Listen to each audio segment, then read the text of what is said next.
លុយអាចមានកូនជាងអ្វីជាក្មេងចេញពីជនបទចាក់ខ្វះអនាគតដល់ថ្នាក់ទី8មុខក្រុមដូចស្បែកគីគូអីលើចុងភ្លោរស់ជាតិជាស្ថៃរស់ជាតិជាស្ថៃអត់ស្អប់មិនហៅតែបងខានអត់អែមមិនហៅតែបងគោរូបបងកំពុងតែអាប់ប្រេងឲ្យស្អប់គួរណានិយាយឲ្យក្រោយខ្នងហៅបងឬបងដល់ប្រកាន់ទេហៅបងឬអាប្រកាច់តែសុំឆាច់មើលតាសញ្ញាណប័ណ្ណនៅក្មេងកុំចង់វាយស្វាយយល់ចាស់ធ្វើខ្លាចគ្មានគួរស្រឡាញ់កុំអង្គុយឲ្យខ្ពស់ឈឺឈោមមកព្រោះចេះរន់នឹងពាក្យរបស់ខ្មែរ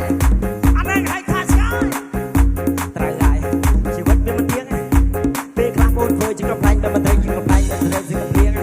ពេលមកកំណត់រូបឆោមនឹងកឆាតលឿនកើតមានកំណត់ការលឿនដីថ្មីអ្នកដើមមកម៉ាត់ទៅរកគីឡូម៉ែត្រឆ្លងបានពីខែត្ររំពេញថ្មីព្រមត្រាផែតដូចឲ្យហាត់ភ្លឺដូចកែឆាតតែមិនដឹងពេកស្អីផាំងមិនប្រែខោដូចរោកាត់ដូចស្ទាយដូវ៉ាត់តែមិនដូអូនស្រីបងតែមិនដូអូនទេបងជាកំឡន់មិនចែកងារអី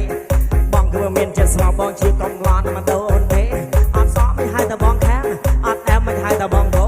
រូបបងកំពុងតែអាប់ប្រេងឲ្យស្អប់ពួកណានិយាយឲ្យក្រោយខ្នងហៅបងឬបងដល់ប្រកាន់ទេហៅបងឬអាប្រកាច់តែសុំឆាច់មើលតាសញ្ញាណប័ណ្ណនៅក្មេងកុំចង់បាយស្វាយយកចាស់ធ្វើខ្លាចគ្មានគូឲ្យស្រឡាញ់កុំគួយឲ្យខ្ពស់ជាងឈោមមកព្រោះតែចេះរ៉ាននឹងពេលរបស់ខ្មែរអានឹងហៅថាឆ្កែ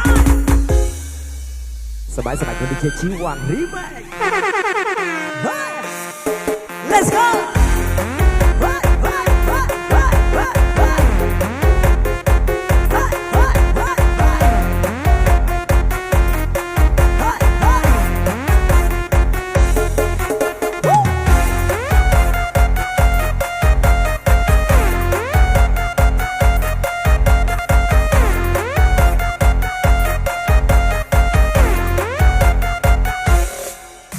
អត់សក់មិនហៅតែបងខែមអត់អែមមិនហៅតែបងគោ